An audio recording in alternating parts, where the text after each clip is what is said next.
na potestà patria, filhos, ver contente a mãe gentil, já raiou a liberdade no horizonte do Brasil, já raiou a liberdade, já raiou. Olá, estudantes! Eu sou o professor Robson Anselmo Tavares e hoje nós temos um programa todo especial, pois já chegou aquela data, a data que tanto nós aguardamos. Qual é? A data do 7 de setembro. E hoje nós temos aqui a presença de uma equipe multidisciplinar, professores que vêm de áreas diferentes, de estudos diferentes, que vão falar um pouco sobre o 7 de setembro. O tema de hoje é o que comemorar esse bicentenário, os 200 anos de independência do Brasil. E para abrilhantar a aula de hoje, o nosso bate-papo todo especial, nós temos aqui os professores. Eu, no caso, o professor Robson, professor de língua portuguesa, temos a professora Ivanice Martins, o professor Paulo Bispo, o professor Renato Lemos. Cada um vai dar a sua contribuição sobre essa data. E o tema, não esqueça, o que comemorar o 7 de setembro? Será que temos pontos positivos, pontos negativos? O que é que nós temos a comemorar nessa data? Antes de mais nada, vamos aqui pedir para que cada um se apresente. Tudo bem, professora? Tudo bem, professor.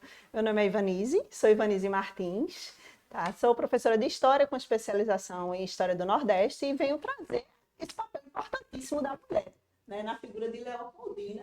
E aí, entre os nomes aqui, né, os caros professores, vamos falar de Leopoldina e dessa figura importante. Será que passiva, ativa, protagonista ou não? Vamos debater sobre isso. Professora, que colégio? Eu sou do Henriqueta, em Jaboatão. Um abraço a todos os estudantes e professores do Colégio Henriqueta, não é Isso. de Jaboatão. Professor Paulo Bispo, não é? Olá, tudo bem? Meu nome é Paulo Bispo, sou coordenador de apoio da Escola Técnica ETEPAC e aqui eu trabalho com arte e trabalho também com língua portuguesa, literatura, linguagem, né, para o Enem, para o SSA. E estamos juntos agora para discutir os resultados, os pontos positivos, os pontos negativos, do que finalmente temos a comemorar com esse bicentenário, né? Temos também aqui a presença do professor Renato.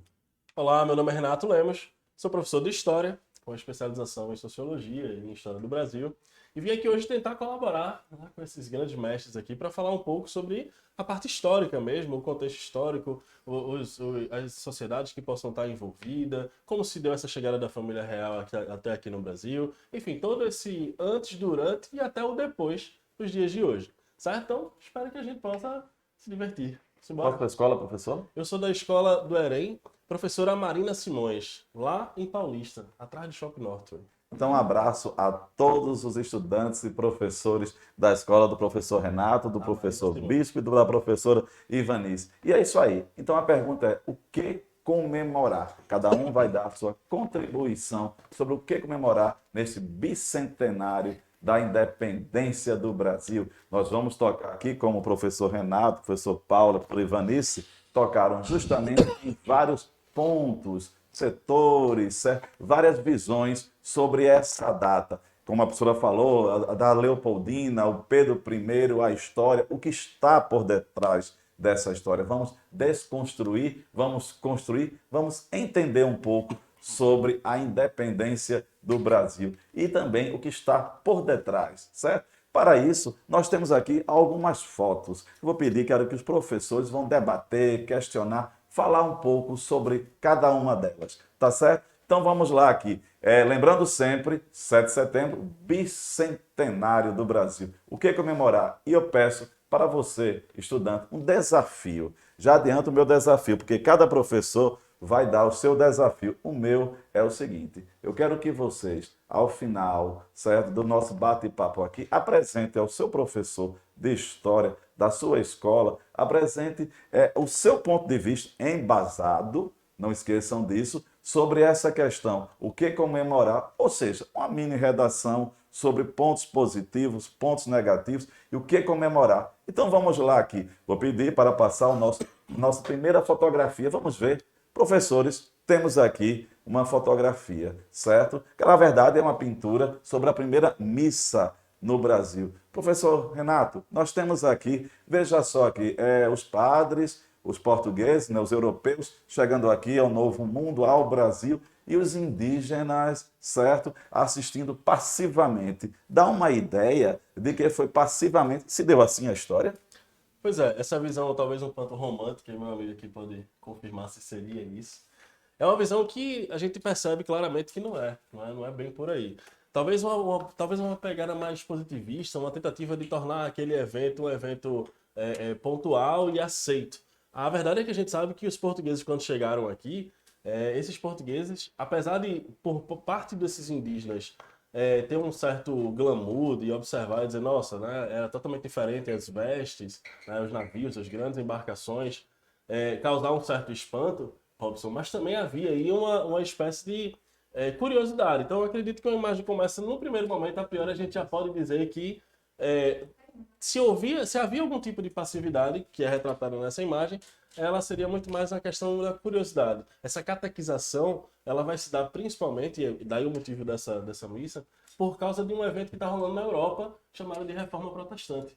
Né? E a gente estuda isso para o Enem. A Reforma Protestante, com o surgimento, né, das religiões aqui anglicanas, luteranas e calvinistas, ou puritanas, faz com que a Igreja Católica perca muitos adeptos. E aí a necessidade de ir atrás de pessoas novas para poder catequizar fez com que houvesse a presença dessa Igreja Católica aqui no Brasil. Então a gente percebe nessa imagem, né, de cara, a necessidade não só da questão da colonização, mas também uma tentativa de início implementar essa catequização. E esses índios também, eles tinham uma característica de passividade, não era? O índio litoral não havia ainda o senso de agressividade, de guerrear, de ir contra esse... Porque o invasor, ele chegava aqui com alguma troca, né? Sim, os escambos, né? Exato, a coisa do escambo.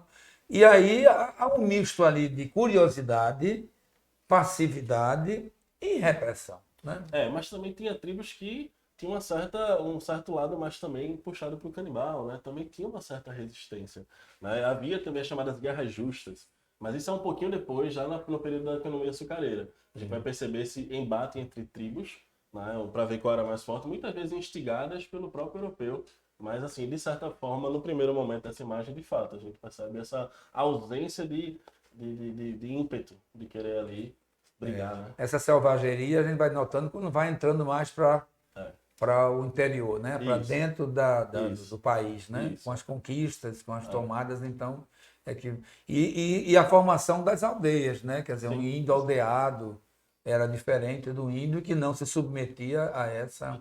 Exatamente, o trabalho, né, que era implementado forçosamente. Então, ali começa, talvez, tem um início, talvez, essa resistência. A gente vê muito isso, né, Robson, na literatura dos cronistas, né? E aí, puxando um pouquinho A literatura.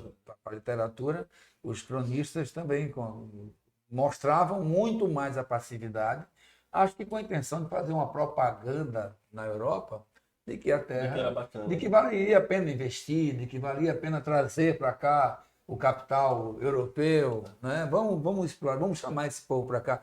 Era a mídia da época, era o texto.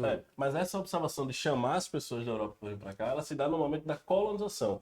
Aqui a gente pode perceber que de 1500 a 1530 existe o período pré-colonial. Né? Então, assim, era a tentativa da exploração em si, a troca, a busca era basicamente o mercantilismo que estava acontecendo. Então, você tem ali a busca, né, por metais preciosos, que no caso deles, da gente aqui, não houve, né? Os portugueses não encontraram no primeiro momento, só mais tarde.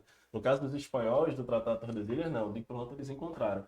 Aí, essa questão do convite, de vir até aqui, de mostrar essa passividade, talvez aí o motivo da imagem ser passiva, ser tranquila, ela se dá no momento que a gente percebe o início das capitanias hereditárias.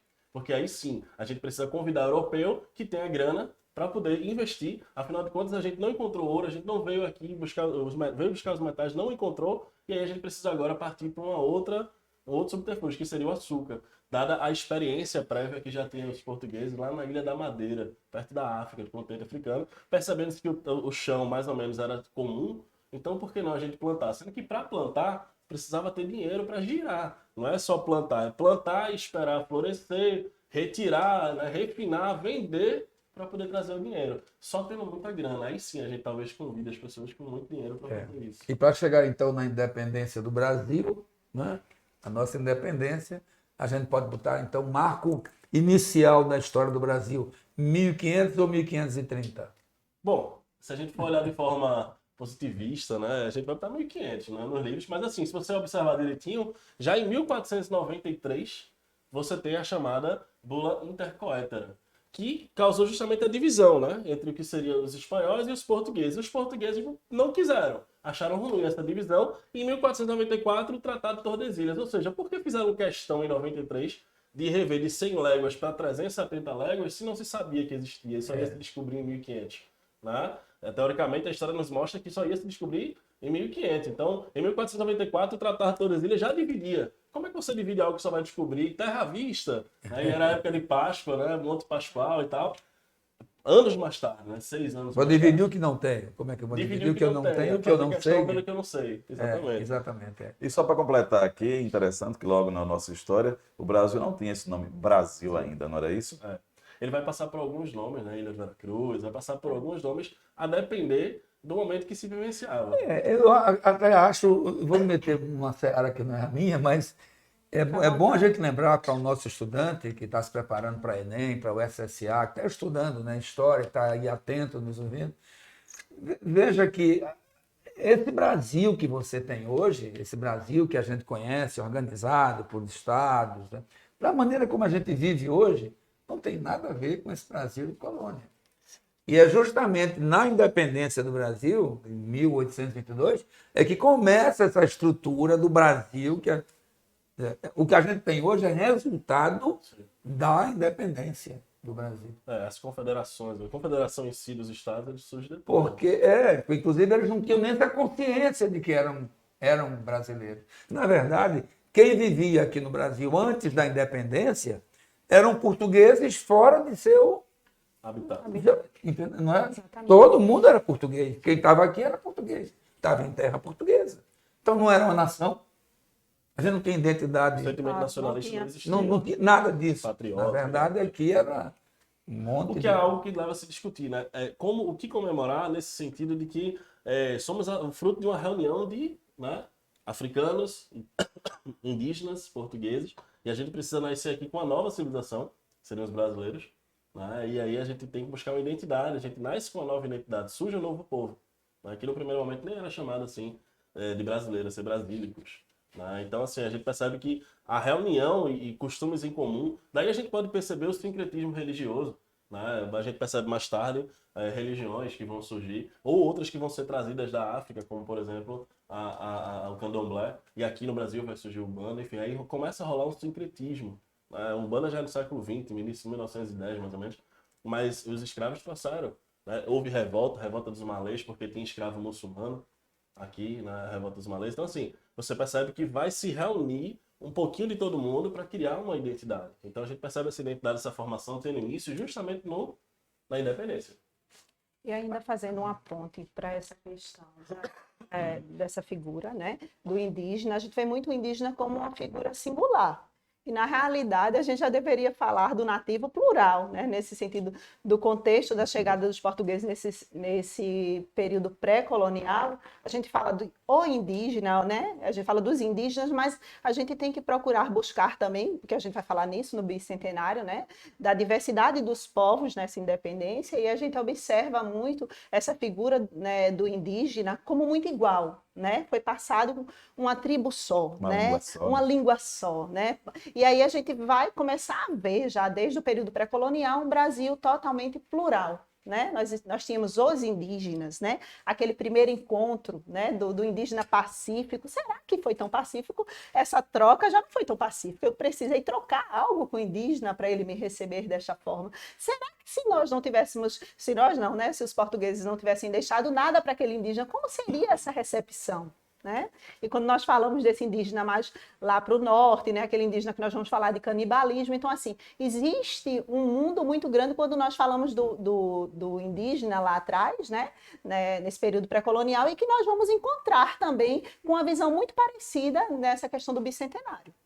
Eu gostei muito que a professora Ivanice tocou aqui para o nosso estudante entender essa questão justamente dos povos indígenas. Exatamente. Isso não é aquela visão equivocada que era só um grupo só. Então a professora tocou justamente nesse ponto. As etnias, as nações, as línguas. Pois O professor Paulo, o professor Renato tocaram muito bem nessa questão também dos indígenas, essa história que é construída sobre o nosso país. Então vamos lá, vamos para a segunda figura aqui, vamos a essa construção e desconstrução. A segunda figura, vamos ver agora.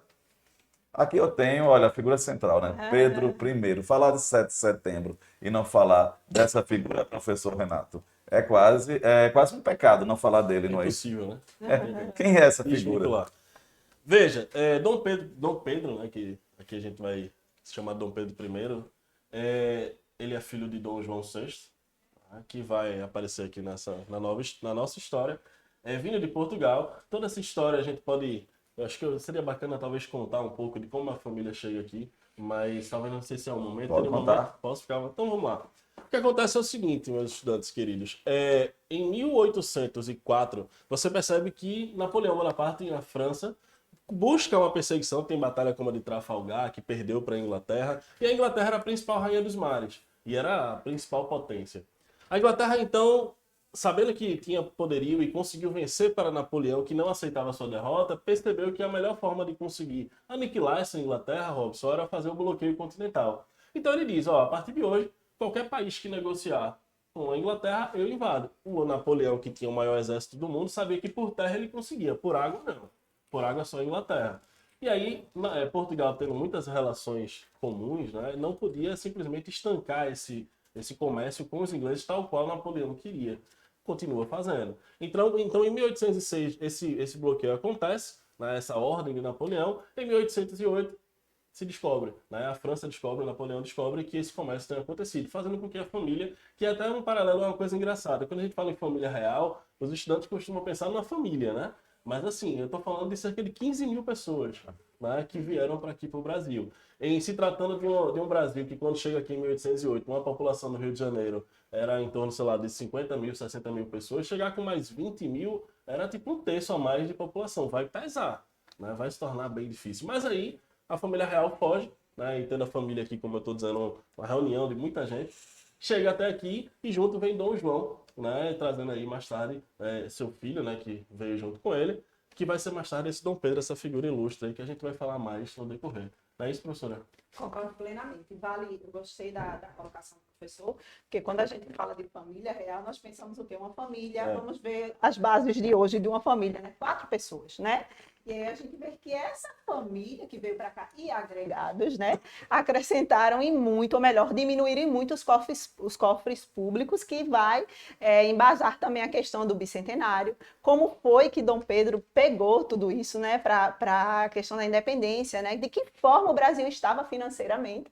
E isso já tem reflexo no que o nobre professor falou de 1808, com essa chegada da família real aqui no Brasil. Tá aqui na tela, vocês conseguem ver a imagem, aproveitando aqui o gancho, né, da que seria a mãe. O que você pode dizer, bispo? A mãe de Dom Pedro. Dona Maria. A gente tava conversando aqui nos Com bastidores. respeito, mas era uma louca. Da Maria I, né, em Portugal. Então, essa mulher, Dona Maria, junto com seu esposo, que eu falei aqui, o Dom João VI, é justamente quem vem para o Brasil, trazendo, né, o seu filho, Dom Pedro I. Pedro I. Que será, né, também, a gente pode falar, né, Casado, ó. casado, daqui a pouco essa a gente figura. vai, Evanice vai aqui dar o show dela, para falar sobre Carlota Joaquina.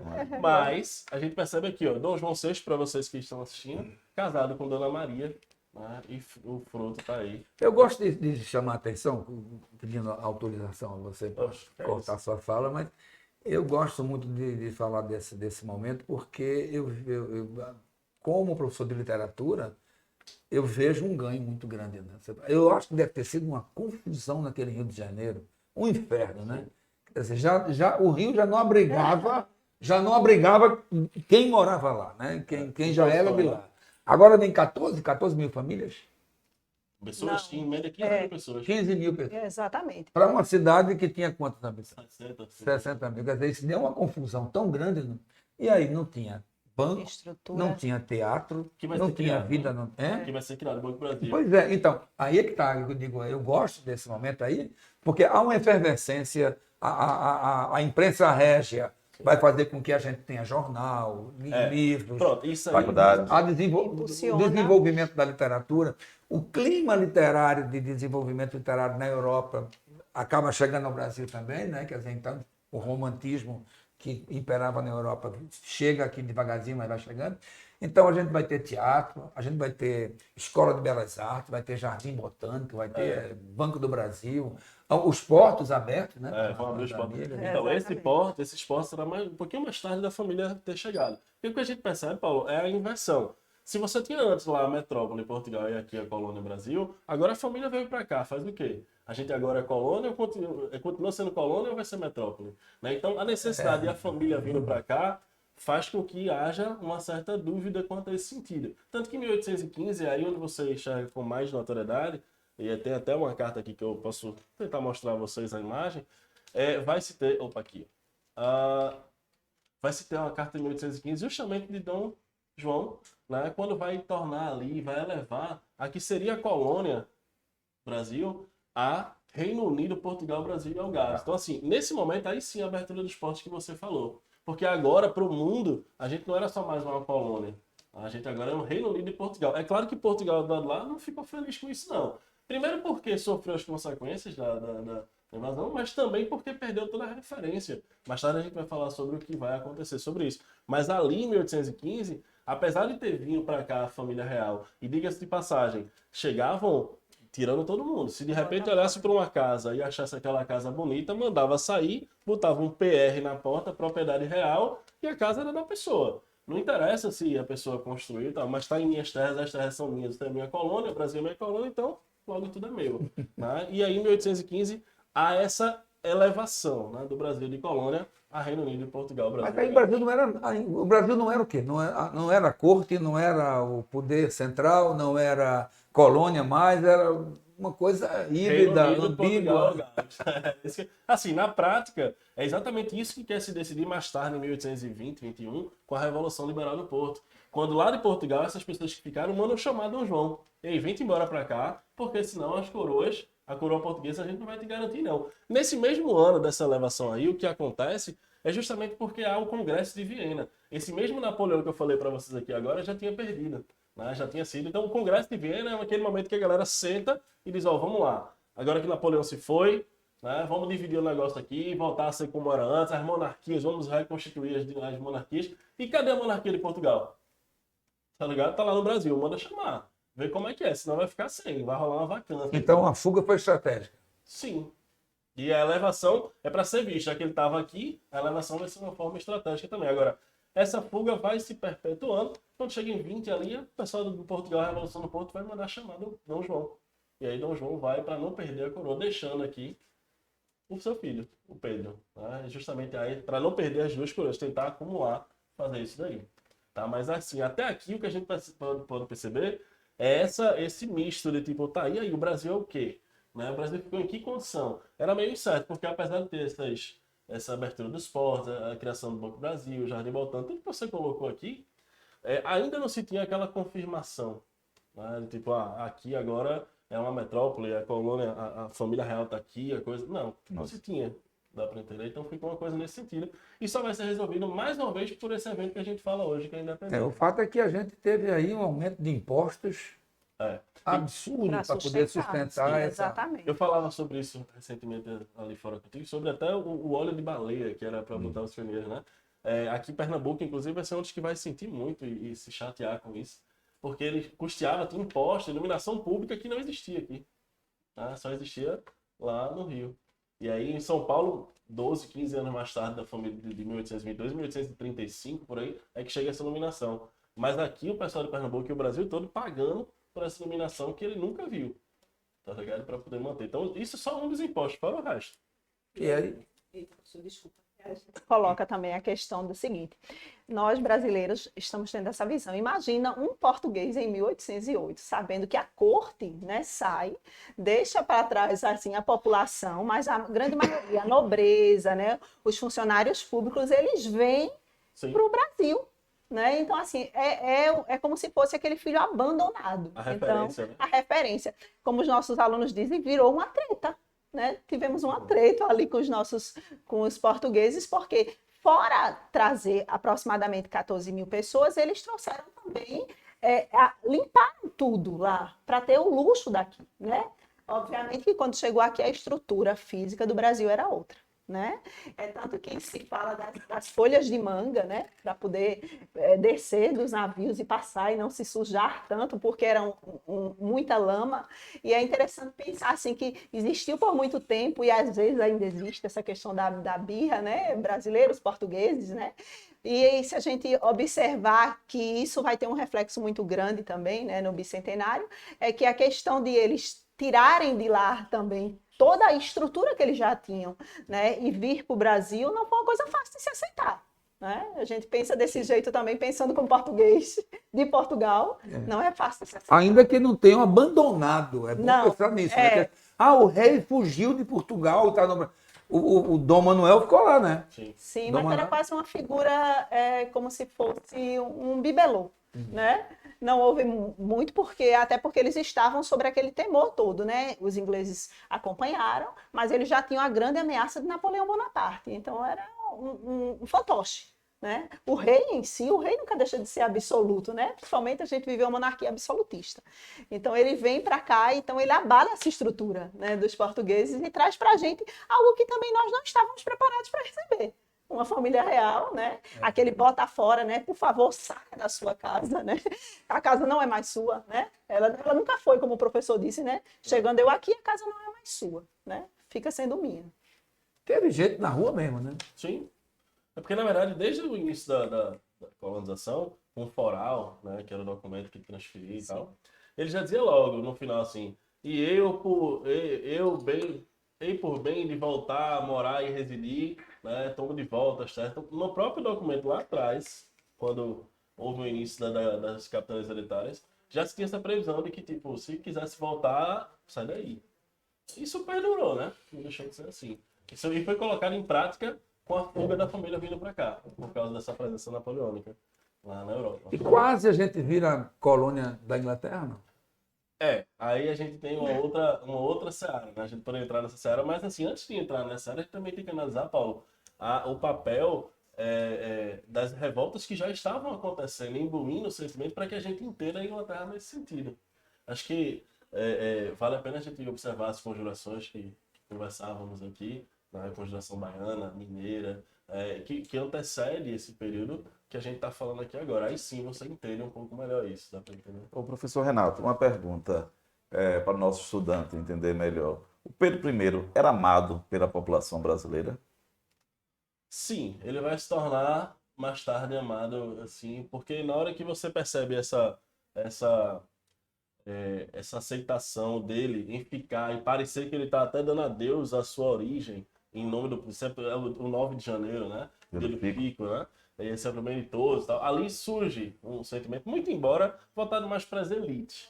Né? Entre a população em si, eu acredito que a gente não via tão isso, não. Mas entre as elites, sim. Leopoldina era mais amada, eu acho, do que Eu acho que ele, mais do que ele. Leopoldina, aquele ela jeito tinha mais, dela de andar, de Mas se a gente fizer uma comparação, porque na minha cabeça passa uma comparação com um segundo. Pedro II, apesar de ser filho do Brasil, ter nascido aqui, né, ele já ter essa origem, ele perpassa ali, quase tem guerra internacional, né? Como a gente vê a guerra do Paraguai, esses potinhos. E outros momentos mais que a gente vai perceber de altos e baixos desse governo, principalmente com relação à escravidão também. Então a gente percebe um pouco mais de resistência à imagem. Tanto que os próprios livros, quando você observa essas imagens de Dom Pedro I e II, o Dom Pedro I é sempre um cara novo. O Dom Pedro II é um velho barbado, né?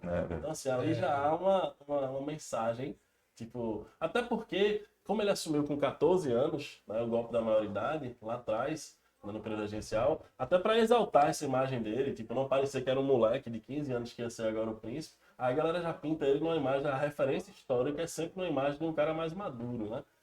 Coisa que na prática não aconteceu. Eu, como estudante, sempre vejo o Pedro II, o velho de barba, como se ele tivesse nascido daquela forma. Quando ele veio a Recife, inclusive, ele veio aos 19 anos, né? Foi. Aos 19 anos. Foi 19, 18. Acho que 19 anos de idade. É bom lembrar os nossos telespectadores, nossos estudantes, que temos uma rua do Imperador, em Recife, em homenagem pelo fato dele ter passado Passado pelaquela por rua, que me parece o nome daquela rua era a Rua da Cadeia, originalmente, porque ali tinha, a cadeia pública era ali. Né? Era ali. E aí era a Rua da Cadeia, o nome da rua. Como ele desce ali no cais, que hoje é cais do Imperador, por causa disso, ele desceu ali e sai andando até o palácio, que hoje é Palácio do Governo, mas na época não era. Acho que era uma família que morava ali, e foi que abrigou ele. Então ele vem andando por essa rua e depois que ele vai embora, ó, claro, né? O registro. Ficar o registro. E a gente observando aqui, os professores brilhantemente falaram sobre essa questão do Pedro I. A professora Ivanice agora, que ela, a mulher que bendita suas vozes, né, Pois é, entre os obrigada. homens, a professora Ivanice vai falar de uma outra figura, que é a figura da Maria Leopoldina. Essa questão justamente sobre o protagonismo feminino. Então, professora, essa figura que foi tão apagada na história, não é isso? Essa luta, quem foi Maria Leopoldina? Pois é, né? A gente fica olhando para essa imagem de Maria Leopoldina, e aí eu já vou me remeter a uma fala do professor Renato, né, fora daqui, que ele dizia assim, foi uma coisa romântica, não foi, professor? Eu conheço, os meus alunos conhecem pelos livros didáticos a Maria Leopoldina de uma forma muito romântica, né? Um casamento que até então estava indo tudo bem. Então, assim, a gente vai trabalhar essa questão toda de Maria Leopoldina. Será que submissa? Será que ela veio para cá despreparada, né? Será que essa mulher, ela sabia o que ia acontecer aqui no Brasil? Então, assim, é uma figura que eu vou empoderar. Se ela não gostar, ela vai sair daqui empoderada. Porque é a figura da mulher num processo de independência de um país. Tem até uma foto dela, uma outra foto da Maria Leopoldina, bem forte nesse ponto. Isso é um ponto para a gente falar um pouquinho sobre isso. Veja só, Maria Leopoldina, ela passou por várias fases, né? Primeiro que ela era uma princesa, né? E como toda e qualquer princesa, ela era preparada para o casamento. Se hoje nós estamos em 2022 e as mulheres, por muitas vezes, têm essa questão de ser preparada para o casamento, naquele período a mulher era preparada para o casamento e para parir. Né? E de parir frutos que pudessem ser herdeiros, né? E assim foi com ela. Só que essa figura aí mais fortinha, né? Mais rechonchuda, foi o que ela se tornou, porque ela passa 9 anos aqui no país, e nesses 9 anos ela vai ter 9 filhos. Imagina o corpo de uma mulher naquele período, que vai parir um filho atrás do outro, né? Ela sofre alguns abortos, mas Maria Leopoldina, ela acabou deixando de lado um pouquinho da vaidade, né?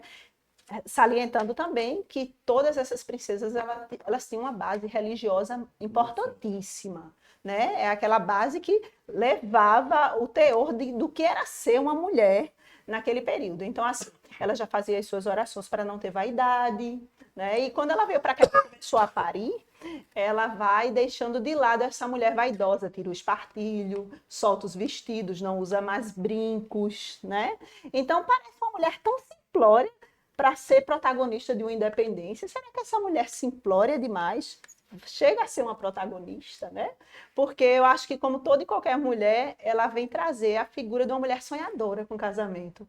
Vai sonhar que vai casar, vai ser feliz, por mais que, quando elas eram preparadas para o casamento, elas também eram preparadas, as princesas, elas eram preparadas para que, naquele casamento, não regesse a felicidade. O que ia reger eram os interesses do marido. E aí tem uma coisa tão interessante que ela escreve para a irmã, eram 12 irmãos, e desses 12, 5 mulheres, e ela escreve para a irmã que também foi casada com Napoleão Bonaparte, né? A Luiz, né? E aí ela foi casada com Napoleão, e ela vai e comenta com a irmã o seguinte, né? Que, veja que coisa romântica, professor, o senhor falou, e está aqui o nosso querido professor para falar sobre isso, essa parte romântica, né, professores? E aí, o que acontece? Ela escreve, nas primeiras cartas, ela diz o seguinte, que o meu marido, ele é lindo. O senhor achou? Sobre isso, que ela se apaixonou quando ela viu a se foto apaixonou, dele. foi por isso que o senhor falou da visão romântica. E aí ela se apaixonou por nós mulheres, né? Nós somos extremamente apaixonadas por os homens. Nós também, olhamos, né, professor? Nós olhamos, nos encantamos, né? E aí começa aquele amor, às vezes à primeira vista, né? Veja que romantismo, né, professor? E aí o que acontece? Ela vem para cá e ela traz essa figura romântica. Aí é muito engraçado porque ela vê Dom Pedro, que eu não achei tão bonito assim, fiquei clara, mas tudo bem. Era Mas você tá aquela comentando visão, né? anacronismo, professor, Pois é, porque na época ele devia desculpa, ser- ele deveria ser a figura realmente do professor bonito, do professor bispo, né? Bonito. Exatamente. Concordo. E aí, concordo, né? E aí, o que acontece? Essa mulher, ela vem para cá, se apaixona por este homem e se apaixona por sua família. Ela escreve para a irmã que a família é linda, que seu sogro, sua Caramba, sogra... pessoa Sua aqui, né? sogra, eu soube que ela não gostava, não. Não, a princípio ela teve essa visão. Ah, tá. Né? E antes de 6 meses já chegava, porque demorava as cartas, antes de 6 meses ela já dizia, não era nada disso do que eu pensava. Então, desconstruiu o casamento. Então, a primeira imagem era de uma família que foi recebê-la, lembrando que ela casou por procuração, né? Já é bem mais difícil. E o professor vai ressaltar outra coisa que aconteceu aqui. Quando ela chega, então ela casa por procuração, ela chega encantada. Não Ela vem para cá vivia no Rio de leiga. Janeiro. Pois é, ela não vem para cá leiga, tá? Era uma mulher extremamente instruída. Tá? Ela não é uma leiga, ela não é uma pessoa que veio para cá sem conhecimento algum. Ela gostava de botânica, ela gostava de pedras, né? Ela era uma pesquisadora diante do contexto da princesa. Né? E aí a gente ainda vai falar muito, mas deixa isso mais Mas para frente. sobre uma dúvida, voltando aqui à foto, a pintura justamente que mostra a Leopoldina, é o seguinte, toda essa fragilidade do casamento depois se contrapõe a essa mulher forte aí no meio de políticos, né? Pois Até, é. até quem diga que é esse resgate ao papel dela na independência do Brasil, né? Esse peso, né? Realmente, é. aí o mérito seria dela ou dele? Eita, É para eu se vou construir. Pois é, mas aí eu vou assegurar que o mérito é dela. Vou empoderar essas mulheres e dizer que o mérito é todo dela, né? Porque Leopoldina teve uma abertura para isso. Né? O marido deixava porque sabia da preparação dela, então ela tinha uma abertura para isso. Então ela já chega, Então professor. houve também uma confiança por parte do Houve marido. uma confiança. Também parte Ele dele. teve um mérito, mas a protagonista sim. vai ser ela. Eu estou aqui para isso, né? Para trazer essa questão toda dela ser essa protagonista. Então, assim, essa figura dela entre os partidários de Dom Pedro é uma figura que vai permanecer. Porque quando a gente tem a reunião das cortes, né, em Portugal, Leopoldina aqui, ela já vai sabendo as informações que demorava muito para chegar e ela vai articulando o que fazer, né, com Dom Pedro em sua longa viagem, que falaremos sobre isso, na questão do Ipiranga. Então, ela vai articulando. A carta, ela não escreveu a Carta da Independência, mas aí ela assinou a carta para, né, seu esposa. Então, assim, ela sempre foi uma mulher, como o senhor falou, altiva. Ela estava ali entre os políticos, né? Ela teve, sim, a conivência de Dom Pedro, mas ela sempre teve um papel primordial nisso tudo. Por isso que eu vou defendê-la como protagonista da E história. ela, Mas sem querer diminuir em nada, Fica à vontade. em nenhum momento, o figura protagonismo dela e a importância, a força, porque eu sou o fã número 1 de Dona Leopoldina. Agora, efetivamente, para deixar bem claro para o nosso estudante, Sim. efetivamente, o que conta é a assinatura dela? Eu ainda questiono se foi de fato ela que assinou. Sim, ela assinou.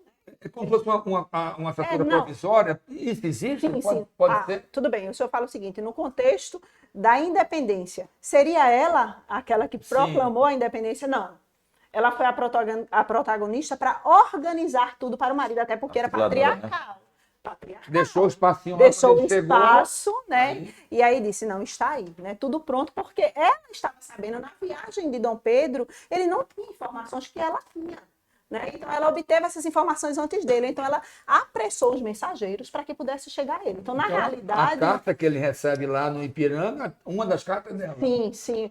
O padre Belchior fala sobre Na verdade, isso. ela convoca, né, a Assembleia justamente para poder falar Assembleia sobre de o que tá Ministros, porque, acontecendo, né? exatamente, porque já havia a questão das cortes, já estava tendo, né, a Assembleia das Cortes. Eu acho que ela tem um papel interessante nesse Conselho de Estado, assim, ela tinha esse papel Sim, como ministra e tal, sim. mas ela reúne, percebe o que está acontecendo sobre a forçação de querer, a gente tem que buscar a independência. E até que ela sugere, se você pegar a carta dela, ela percebe assim, ela mais ou menos diz como se previsse coisas boas não irão acontecer. Ou seja, tu sabe que quando a mulher da gente manda, né, velho? Tu sabe, ó, aí ele recebeu a carta já como uma espécie de... Ela já tinha essa sagacidade. Exatamente. professor, nesse ponto que mostra é o seguinte, ela não seria tão frágil assim, De jeito porque nenhum. parece que a Leopoldina da vida conjugal não é a Leopoldina da questão É, Uma política. opção era mais fácil para ela, porque primeiro ela não era brasileira, nem era portuguesa.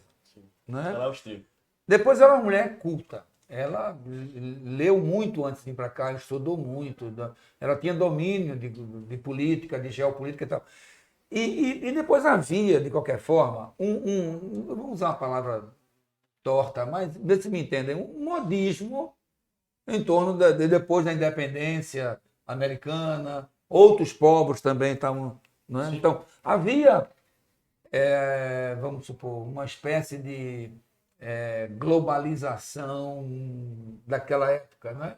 Então, as potências estavam se separando. Então, é por isso que Inglaterra perde os Estados Unidos. Né? Então, ela tinha essa mentalidade Sim, desenvolvimentista. Isso. Ela tinha. Isso. Ela percebia que aquela manutenção não ia ser possível por muito tempo, né? Exatamente. Então vamos logo fazer alguma coisa, porque você falou aí na Inglaterra e Estados Unidos, pouco tempo antes, né? 1776 você tem a independência. Se a gente olhar historicamente, 1776 para 1822 é pouco tempo, né? Não é um tempo... É bom levar isso para o estudante, né? Porque hoje, com as redes sociais, com a internet, 30 anos depois, mas era assim. As coisas aconteciam na Europa. Até você passava. percebe a mudança numa outra geração. Exatamente. Não é como hoje, que a gente tem essa, como o Bauman fala, né? Sociedade líquida, puxando para os dias atuais. A coisa não é tão rápida como a gente vê hoje. Naquela época você percebia mudança de comportamento de uma geração para outra. Então, assim, é um tempo Agora, isso complicado. não diminui nada a força dela, a valentia, o protagonismo dela. Porque ela deve ter segurado uma barra muito pesada aqui, né? Com o agronegócio, estou brincando com a palavra agronegócio, claro que não era, mas os donos de terra. Sim, ela se colocar no meio de toda essa galera. Sim. E como mulher, né? A sim, figura da isso mulher. naquela época, né? A figura da mulher que não era comum. Não vou dizer que não era normal. Normal, não gosto dessa palavra. Não era comum uma mulher estar, né, numa reunião de ministros quando o seu marido deveria estar e ganhar o respeito, né? Por mais que Bonifácio tivesse lá com aquela figura, mas ela ganhava o respeito, ela era escutada. O senhor falou uma coisa no começo aqui que disse assim, ela foi amada, né? Ela foi amada povo, né? Pelo povo, ela foi amada pelo povo. Porque ela era muito caridosa, essa questão, como eu digo, o peso da religião, da religiosidade, né, acompanhando o Brasil. E vale ressaltar outra coisa também, assim, é um boato histórico, né, que ela tinha medo, ela se apaixonou pelo Brasil, né, ela quando veio para cá, ela fez algumas viagens até românticas com Dom Pedro, né, ela foi passear, ela foi para as montanhas, pois é, tá vendo, professor? Ele tinha o seu lado romântico. E ele acompanhou nas primeiras, porque ela adorava borboletas, né, e ele levou para essa questão das borboletas. Desculpa, mas esse lado romântico dele, ele disse que era bem romântico mesmo. Só com Vamos lá, professor. Tá aqui aquela vontade De falar. Ele era romântico demais, né? Não se restringia. Mas antes de falar sobre esse lado que Bispo vai falar já, uma curiosidade muito boa, professora, fechando um pouco aqui a parte leopoldina, com a morte dela, ele perde a popularidade, não é? Pois é, ele perde a popularidade, ele também tem uma coisa aqui que o professor quer falar, Ele eu vai sei. falar. Pois é um entrave nesse relacionamento, né, ele traiu muito, né, essa mulher, e a gente vai falar. Isso. Não percebeu, né, professor? Carlota Joaquim e tudo mais. E aí a gente vai falar de muitas coisas que acabam... Fraqueza, né? Acabam A quebrando, Santos. sim, acabam quebrando muito a popularidade, porque era aquela figura da mãe do Brasil, a mulher que ficava sustentando com o pai, né? Dom João não estava aqui, era o príncipe regente, né? E aí depois se tornaria o imperador e precisava de uma mulher dessa. O professor Paulo. Querendo pegar uma expressão de hoje, eu posso dizer que ela funcionava como a namoradinha do Brasil. Sim. Não é isso? Sim. Para um homem desequilibrado, Sim. eu vou entrar agora exatamente Vamos lá, como é que eu isso. vejo ele. Pedro tinha suas competências, era um grande músico. Eu acho que pouca gente sabe disso, né? Tanto quando ele foge, eu prefiro chamar de fuga. Quando ele foge do Brasil, né, ele vai reger uma orquestra em Viena. Entendeu? Ele era um regente, um homem que entendia profundamente de música e tal. Agora, parte dessa cultura dele se deve a Leopoldina também. Sim. Né? Foi ela que instigava, que incentivava. E ele não queria, na medição de força, né? Ele não queria ficar por baixo. Claro que não. Né? príncipe, depois imperador do Brasil, e aí eu vou ficar por debaixo desse, né? De jeito Bom, nenhum. e tudo isso tá aí, eu estou indo devagarzinho para poder você perceber que a gente está numa sociedade em que a mulher, olha, minha gente, eu não sou eu que estou falando, eu estou dizendo que É o século, naquela época a sociedade via a mulher como segundo. Sim, sim. Você falou aí, não interessava a felicidade dela, Não. mas ela casava para fazer o marido feliz ou melhorar os negócios do marido, da família. Então era um objeto de manipulação. Sim, sim. Então a sociedade permitia que o homem tivesse mais de uma mulher, que traísse. Isso, ainda hoje a gente tem reflexo nisso, quando alguém fala assim, isso é coisa de homem. Essa expressão é histórica. As expressões O que é coisa, acompanham o que é todo esse coisa de contexto. homem? É. Homem é assim mesmo. Tem uma sociedade que foi conivente, que aceitava, que acatou tudo isso. Então, ela casa por procuração. E quando sai de Viena, da Áustria, quando ela sai de lá para aqui, já encontra Pedro com um filho, com outra mulher. Então, por mais romantismo que a gente queira colocar, né? Sofrimento. E eu acho até que quando ela era criança, ela leu muita historinha de príncipe, de princesa, entendeu? De carruagem, de abóbora. Eu acho que foi isso. Porque ela veio com a cabeça achando que realmente ela ia realizar o sonho da Pois Cinderela. é. Uma princesa, né? É uma princesa. Mas aí não é tão assim, né, professor? Era A gente difícil sabe. também a pessoa não gostar do Brasil, com Pois a é. multiplicidade cultural que já existia, né, naquela época. Né? Então, ela com a cultura que teve e com a possibilidade de realizar seus desejos na borboleta, no museu que ela incentivou, né, as ciências Foram que já, incentivados por ela. que já Isso. estavam. Já vieram com ela, né? A base, O né? Marquês de Pombal tinha trazido essa mentalidade científica para o Brasil. Quer dizer, já existia uma situação favorável para a ciência. E ela chega e implanta. Né? Só que ele era desequilibrado. O foco agora não é mais ela. Né? É ele. É ele. Ele era um homem. Por isso que Hobbes perguntou, e ele, será que ele era amado?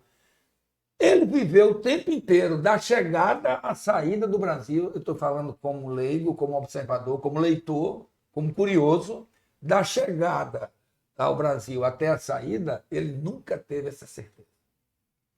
Eu estou falando, minha gente, como uma pessoa que não é especialista em história, mas de que era uma pessoa amada. Amada pelo Brasil. Quando ele chega a São Paulo, quando ele vai apagar fogo lá em São Paulo, né, em agosto de 22, a primeira preocupação dele com quem recebeu ele lá era veja se esse povo... Não vai me receber com... Entendeu? A primeira preocupação, e ele ficou no colégio, né? Ficou lá no colégio jesuíta, que ali São Paulo era só ali, Sim, só sim. existia ali, né? Em torno do colégio, Esperando ver qual era. Estação São Bento, metrô, Estação São Bento. Era só por ali. Então ele, bom, eu só vou à rua quando eu tiver a certeza de que esse povo vai me receber bem. E foi. Acabou sendo. Agora, respondendo melhor ainda a pergunta que você fez lá atrás, a minha opinião sobre isso é que ele foi amado depois do filho. Foi o que eu coloquei, assim, eu acredito na hora que ele coloca o fico, Foi, sim. aí você percebe uma Ele virada foi de chave, né? E o Pedro Américo tenta mostrar isso naquele quadro. Ele tenta mostrar. O quadro do Não é? grito. Aquele quadro icônico que está aqui atrás, está aqui, né? Ó, Aqui? esse Olha o quadro aí. Ele Bem, tenta mostrar isso, né? A população Que tem no romantismo, né? Esse quadro é de 1888. Isso, é século XIX. Esse é um quadro bom. Eu acho bonito Ô, professor. esse movimento dos cavalos. Os cavalos estão imóveis. Você sente que o cavalo está imóvel, está agitado, né? Então é como se fosse um momento de festividade, né? e forma um coração, né? Coração. Só uma pergunta.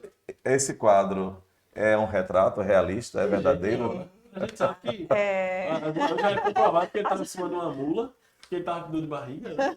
E que isso daí não aconteceu. Na verdade, esse dia do fico aí, desculpa, esse grito da independência, ele é uma montagem para dar esse efeito romântico, né? Para dar esse efeito de tipo positivista. A visão positivista, que é aquela visão que surge com a sociologia no século XIX, né? É aquela visão que basicamente você percebe uma priorização a eventos históricos de forma vertical. Né? Então, basicamente, você não vai ter ali a participação do povo. Essa é uma coisa que vai se criar os ídolos, as pessoas que serão pessoas vistas com notoriedade, né? Como é que a gente pode dizer? Os heróis né? Então há uma tentativa desse quadro de criar um certo heroísmo, né? A pegada dele ter essa proposta e, consequentemente, traz essa visão bem positivada, bem nesse sentido, que a gente sabe que Apesar de ter sido um quadro pintado numa época de anos domínio. depois, Sim. o pintor nem vivenciou. Esse Pedro Américo é de 1888, esse quadro. Então, assim, ele nem viveu para ver, assim, é contado, né? Mas a história nos conta assim. Hoje a gente já sabe que não foi dessa forma, não era cavalo, a mula tá passando e muita gente ficou para trás. Ele veio na frente, né, para poder tomar pé da situação. Mas é interessante a gente observar para estudar mesmo, para efeitos históricos, que esse é o dia. E é essa viagem aí que vai fazer com que apareça na vida dele uma tal de Marquesa de Santos. Né? Foi, né? Domitila de Castro, né? Professora, fala aí, como é que foi? Ele aí já era o Ele homem. era apaixonado, né? Ele era Pois é, acho que a paixão dele estava aí. Né? Porque existe uma frase que diz assim, que eu acho que é interessante, que Maria Leopoldina chega com tudo o que uma mulher deveria ter, menos o que Dom Pedro queria, que era a mulher sensual e a beleza. É isso tudo ele encontra lá na sua amante, né?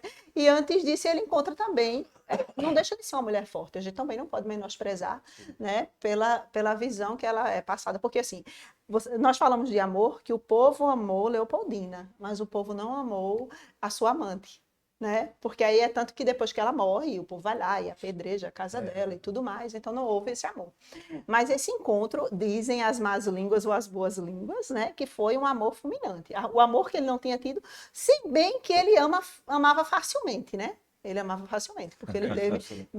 pois é, ele era professor, ele amava Acho que ele facilmente. não amava era ninguém. Pois é, amava todo mundo e não amava ninguém, né? E aí foi justamente nessa viagem. Eu queria só colocar uma coisa. Quando falamos de amor, quando ele foi amado, quando ele vai para essa viagem, né, em Minas Gerais, as pessoas não tinham tido contato com alguém da família real, fique claro. E aí, quando ele passa nesses vilarejos, né, porque ele vai, porque subentende-se que estava tendo um levante, né, contra ele, e quando ele vai para Minas Gerais, ele começa a se deparar com pessoas que nunca tiveram contato com ninguém da família real. E as pessoas, quando encontraram Dom Pedro, o amaram.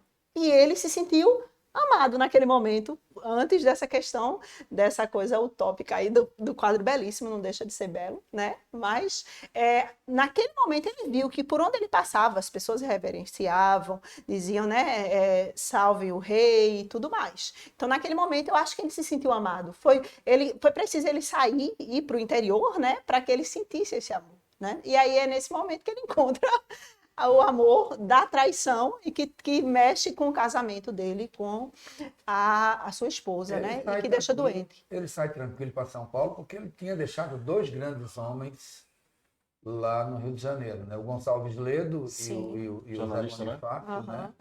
O Gonçalves Ledo, na época, sobretudo o Gonçalves Ledo, mais que o José Bonifácio, que ali o poder ali ia se alternando, né? Eram duas inteligências, eram duas sabedorias e tal. E quando ele vai...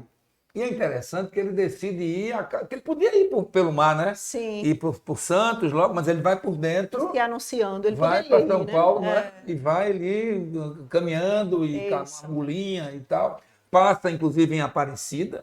É bom lembrar que a cidade não era como hoje, né? A cidade de Aparecida, lá em São Paulo, de Aparecida do Norte. Era Guaratinguetá. E a igreja famosa, a igreja tradicional, ficava lá, que ainda hoje está lá no fundo lá no monte. Ele passa, assiste missa lá. Sim. E como estava meio desarranjado, meio cheio de problemas com o intestino, ele assiste missa ainda e diz que promete ajudar, inclusive tem isso de declaração, que promete ajudar a igreja. Tal. Daí ele vai para Taubaté, onde ele dorme em Taubaté. Ele não fica em Aparecida, né, que era Guaratinguetá na época, o nome. Ainda era. Era Guará. E aí ele vai para lá. Quer dizer, o primeiro pouso dele de repouso, de descanso e tal, é lá em Taubaté, que fica meia hora de carro hoje, né? Enfim. E aí é quando ele vai para São Paulo e a coisa começa a dar força para o poder dele continuar aqui no Brasil. Né? E nesse ponto todo nós entendemos aqui essas figuras, né, do Pedro I entender um pouco, né? Pedro I, a Maria Leopoldina, o papel, e a Marquesa, não é isso? A Marquesa, ele tinha... Olha, Ele tinha que sair com a Leopoldina, claro que é a esposa dele, a mulher amada, a querida e tal, não sei o que, mãe dos filhos dele e tal. Mas quem encantou mesmo ele e fez ele virar a cabeça foi a Marquesa de Santos, né? E aí agora esqueci o apelido. Titila? Titila, Titila. Ele era o Dominão, né?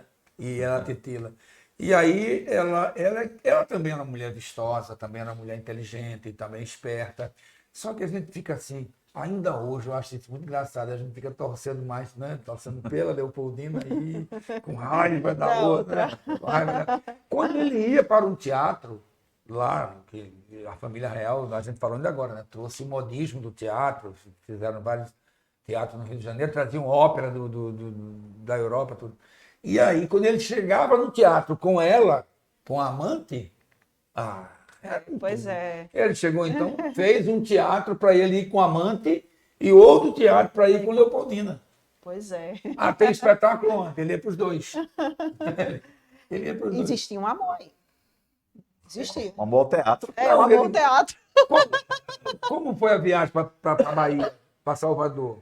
Foi foi antes de São Paulo, não foi? Não, tem que ser depois de São Paulo. Depois de São Paulo, quando ele volta, que assina, né, a independência e tal, aí vai para Salvador. Ele já vai com ela.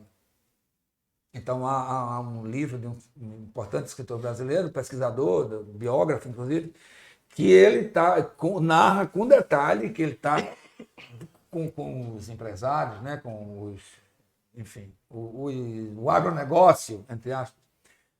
E ele na cabeceira da mesa, aquela mesa retangular comprida, né? E Dona Leopoldina na outra ponta. Ele numa ponta e Leopoldina na outra ponta. E aqui do lado dele, decidindo com ele, chega a dizer até que, na hora de dizer como é, vai assinar, vai aceitar, não vai... O que é que você acha, Titila? O que é que você acha, Domitila? E ela assina. Aí ele ia assim. E Leopoldina ali. Pois é, isso outro angustiou lado, muito calada. Leopoldina, né? Se fala muito que Leopoldina, fora tudo que passou, as humilhações, foram muitas humilhações, né? Venhamos e convenhamos pensar nessa cena desta mulher, né? De um lado da mesa, né? A amante próxima ao rei. E ela participando disso tudo, como se pudesse participar das decisões ali perto dele, era uma coisa muito frustrante. E se fala até que quando ele se irritava, né? Com a questão de Leopoldina questionar, porque nas últimas vezes a Leopoldina começou a questionar, e houve até a base que ela pode ter sido agredida por ele, né, e tudo mais. Se falou que ele quebrou o fêmur dela, mas aí depois disso viu que não aconteceu, né, numa das brigas que ela teve um aborto e tudo mais, mas a gente pode pensar na humilhação desta mulher em se submeter a tudo isso, quando ela também sempre esteve do lado dele. Professora Ivanice, até agora nós, nesse primeiro bloco, né, vamos agora para uma pausa, certo? Agradecemos desde já aos professores, a professora Ivanice, ao professor Paulo Bispo, ao professor Renato Lemos, que cada um deu sua contribuição essencial aqui sobre essa questão. E daí, decidiram o que comemorar, certo? O que é que nós temos a comemorar? Temos pontos positivos, pontos negativos? Estamos observando aqui todo esse desenrolar histórico, até mesmo questões fora da história, da vida de cada um desses personagens. Só para lembrar, nós falamos de Pedro, falamos da chegada dos portugueses, falamos da Leopoldina e da Domitila de Castro, a Titila do imperador. Então é isso aí, um breve instante aqui de descanso para nós e voltaremos no outro bloco. Muito obrigado.